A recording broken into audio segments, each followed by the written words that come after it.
గుంటూరు తూర్పు నియోజకవర్గంలో అంజుమన్ భూముల వ్యవహారం టీడీపీ వైసీపీల మధ్య యుద్ధానికి కారణమైంది.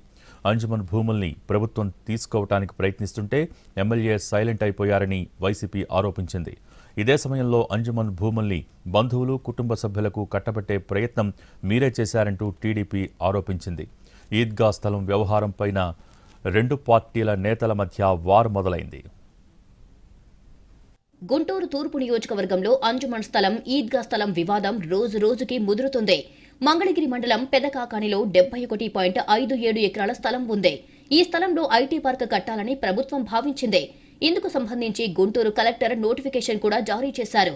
అంజుమన్ స్థలాన్ని సేకరించడంపై అభ్యంతరాలు ఉంటే 2 నెలల్లో చెప్పాలని నోటిఫికేషన్లో సూచించారు.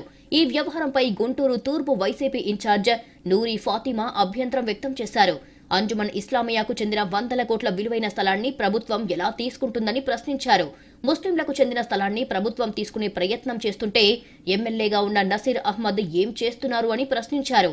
అంతేకాదు, అంజుమన్ ఇస్లామియాకు చెందిన స్థలాన్ని ప్రభుత్వం తీసుకోవడానికి వీల్లేదంటూ ఆందోళన మొదలుపెట్టారు. అంజుమన్ ఈద్గా స్థలంలో శాశ్వత కట్టడాలు నిర్మించే ప్రయత్నం చేస్తున్నారని, వారం రోజుల్లోపు నిర్మాణాలు ఆపకపోతే తామే కూలగొడతామని వార్నింగ్ ఇచ్చారు.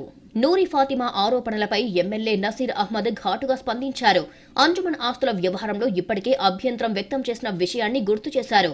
ఈ వ్యవహారాన్ని మంత్రి లోకేష్ దృష్టికి కూడా తీసుకెళ్లామన్నారు.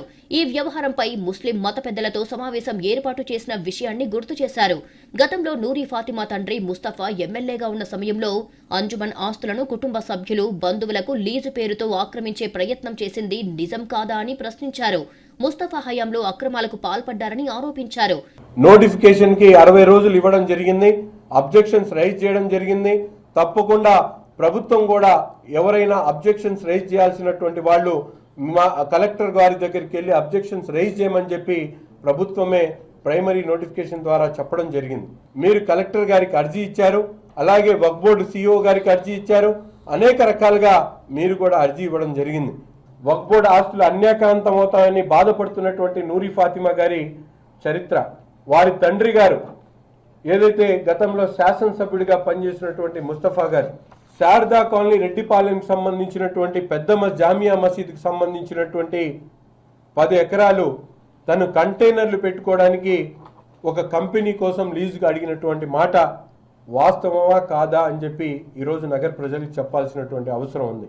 ఈద్గా వద్ద కట్టడాలు కూల్చేస్తామంటున్నారని, దమ్ము ధైర్యం ఉంటే రమ్మని సవాల్ విసిరారు. నసీర్ అహ్మద్ ఆరోపణలపై నూరి ఫాతిమా రియాక్ట్ అయ్యారు. 3 నెలలుగా అంజుమన్ భూముల వ్యవహారంలో ఎమ్మెల్యే నసీర్ మాట్లాడలేదని గుర్తు చేశారు. ఇప్పటికైనా 71.57 ఎకరాల భూమిపై వైఖరి చెప్పాలన్నారు. 10 ఏళ్లు తన తండ్రి ముస్తఫా ఎమ్మెల్యేగా ఉన్న సమయంలో ఎటువంటి అవినీతికి పాల్పడలేదన్నారు. వక్ఫ్ బోర్డుకు చెందిన భూములు లీజుకు తీసుకున్నామని, ఆ భూమికి ఇప్పటి వరకు అద్దె చెల్లిస్తున్నామన్నారు. ఈద్గా వద్ద వైసీపీ హయాంలో ఎప్పుడూ శాశ్వత కట్టడాలు జరగలేదని గుర్తు చేశారు. అంజుమన్ భూములపై శ్వేతపత్రం విడుదల చేయాలని డిమాండ్ చేశారు. అంజుమన్ భూముల వ్యవహారం గుంటూరు తూర్పు నియోజకవర్గంలో రాజకీయ రచ్చకు కారణమయ్యింది. ముస్తఫా గారు ఇవన్నీ 2021 అన్న మేము గెలిచిన తర్వాత కట్టామన్న 23 దాకా మేము కట్టాము. కట్టిన తర్వాత అది దాని పరిస్థితి ఎలా ఉంది అని అంటే మీకు అది కూడా చూపిస్తాను. ఎందుకు, ఇదిగోండి అది చూడండి. ఆ ప్రాపర్టీ ఏ పరిస్థితిలో ఉంది అన్న. ఎవరైనా కబ్జా చేస్తే ఎలా కడతారు? అసలు మేడలు కడతారు. ఏమన్నా ఈ పరిస్థితిలోనే ఉంది, ఇంకా పడిపోయే పరిస్థితిలో ఉంది. ఎవరైనా పొగా కంపెనీలు ఇలా పెట్టుకుంటారా? ఇది మాది కాదు అని చెప్పి, ఇది వక్ఫ్ బోర్డ్ ప్రాపర్టీ అని చెప్పి మేము ఎలా తీసుకున్నాం 30 సంవత్సరాల కిందట. నిజం చెప్పాలి అంటే దీని గురించి నాకు కూడా తెలియదు ఇప్పుడు దాకా, మీరు తీసుకొని వచ్చేదాకా. ₹1,00,000 మా నాన్నగారు ప్రతి సంవత్సరం కూడా గోధుమ పిండి ఒక్క లారీది 10 సంవత్సరాలు కట్టచ్చన్నా. ఒక లారీ ఖర్చు 10 లక్షలు. 10 సంవత్సరాలు మేము ఆ అంజుమన్ ఆ వక్ఫ్ బోర్డ్ దానికి కట్టచ్చు. మా నాన్న పేదోళ్ళకి మంచి చేసేదానికి తప్ప మీలాగా 5,000కో లేకపోతే రేషన్ మాఫియానో వెంచర్స్ వేస్తుంటే దాంట్లో 50%లో అవన్నీ చేయట్లేదన్నా. మరోవైపు ఈద్గా స్థలంలో కట్టడాల వ్యవహారం కూడా వివాదాస్పదంగా మారింది. 2 పార్టీల మధ్య సవాళ్లతో గుంటూరు తూర్పు పాలిటిక్స్ హాట్ గా నడుస్తుంది.